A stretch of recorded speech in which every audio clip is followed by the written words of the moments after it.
Le président de la République. Tout petit déjà, François se voyait président de la République. Toute sa vie, il n'a eu que ça en tête. Toute sa vie, il a préparé en secret, avec ses meilleurs amis, ce moment tant attendu, son élection à la tête du pays. Comme lui avant, Nicolas y pensait depuis tout petit. Pareil pour Jacques avant Nicolas.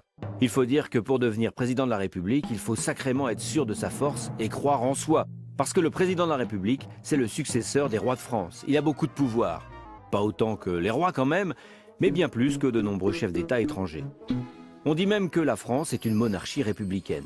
C'est la 5e République depuis 1958, mise en place par le général de Gaulle, qui en a décidé ainsi.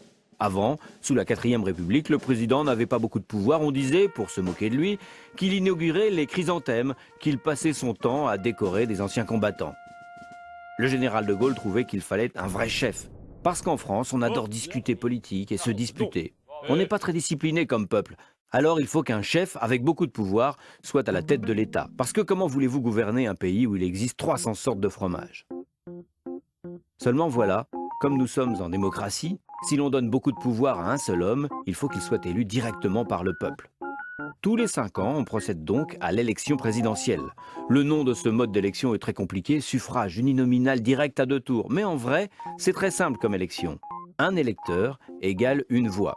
Ça se déroule sur 2 dimanches. Le premier dimanche, on vote pour le candidat de son choix. Le deuxième dimanche, on choisit entre les 2 finalistes. Donc, celui qui fait plus de 50% est élu. Le président nomme un premier ministre et des ministres. Il nomme aussi des préfets dans chaque région et des ambassadeurs dans chaque pays. Il est responsable de la défense nationale, des relations avec tous les autres pays de la planète. Il fixe les grandes orientations, il décide presque seul si la France, par exemple, va continuer à faire des centrales nucléaires ou plutôt des éoliennes. Le soir du réveillon, il nous parle à la télé, les yeux dans les yeux, parce que c'est notre chef. Le président de la République, il est à droite ou à gauche, ça dépend. Mais comme il représente tous les Français, il doit faire attention de ne pas trop pencher d'un côté ou de l'autre. Comme il nous représente, il est très protégé par la garde républicaine et des tas de gardes du corps surentraînés. Il vit aussi dans un certain apparat, sous les dorures du palais de l'Élysée. On est quand même en France.